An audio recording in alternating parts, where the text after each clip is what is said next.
Yes, it absolutely does. I actually think that when you are utilizing EMDR with a younger person, they have less adaptively stored memories. So this process, at least from an anecdotal standpoint, you'll get faster cognitive shifts because you have less maladaptive material stored in that part of the brain. So you heard me reference pool of trauma before. There's just less trauma in that pool.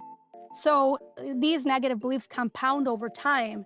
So if you're 60, you have a lifetime of compounding where that negative belief was active and guiding you in your life. If you're 17, you theoretically have less trauma in that trauma pool, so those shifts come on faster. But that honestly is very anecdotal. I'm not referencing the research, but not only is it absolutely effective, I think you actually see the differences, and also the malleability in the brain too, I think is part of it.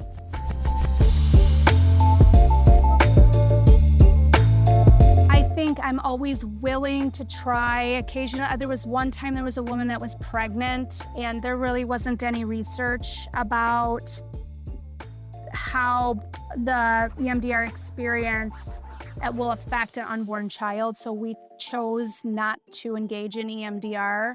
So, people that have any physical health issues, because you're experiencing trauma again. So if there's somebody with physical problem with heart, I know I had one EMDR therapist that had the client get cleared by her cardiologist to say, hey, will this be okay? So I think that's what comes to mind first. But EMDR, there's studies out with people who have schizophrenia, people with ADHD, people with personality disorders. I actually think that this can be done. People on the autism spectrum disorder. I had worked with a client that was on the spectrum, and he was able to access disturbing material and move through it. So I think that would be determined on a case-by-case basis for the most part.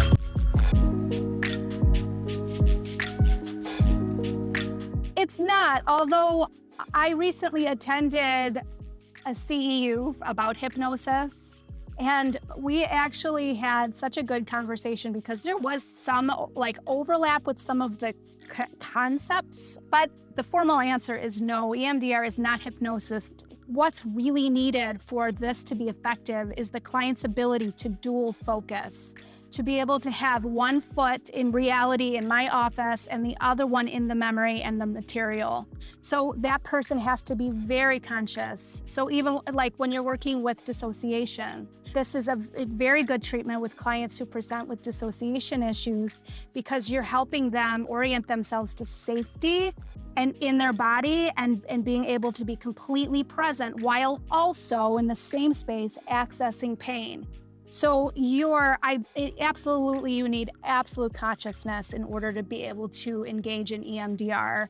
So no, hypnosis is not the same as EMDR.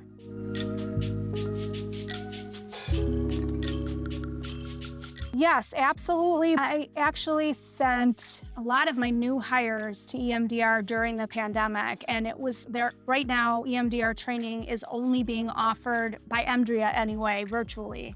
So, and EMDRIA is one of the large organizations behind EMDR. So they are only training virtually. So not only are the trainings happening virtually, they're also teaching people how to do EMDR virtually. I know I've done it a few times. I was trained in person. My personal opinion is that there's so much going on in that session, and the energy that's being felt, and we're connected.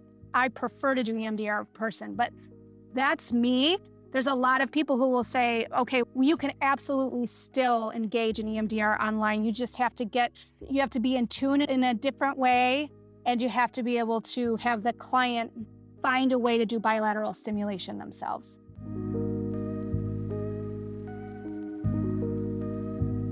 That is such an amazing question. And I feel like there are a few facilities that do some EMDR while a client is in residential treatment. And I think it largely depends on the client and their ability to you have to have a stable client. You have to have somebody that's able to emotionally regulate. So in residential, that's largely what's happening, is you're bringing on those skills. It's all preparation phase, really, is you're getting somebody able to go into their traumatic material. But with that said, you have a captive audience, right? You could do some really amazing intensive EMDR and trauma work with those clients. So if you have a program that's doing trauma work and they're able to assess client ability to do trauma work, and that's what a program's wanting to do, then I think you can begin to introduce EMDR treatment in an inpatient. But I think it would be highly dependent on each individual and ability to be able to remain stable and also do the trauma work to create even more stability when that client leaves. So I have lots of ideas about studies for inpatient treatment and how that would even happen safely for a client, but I think the answer is depends on client.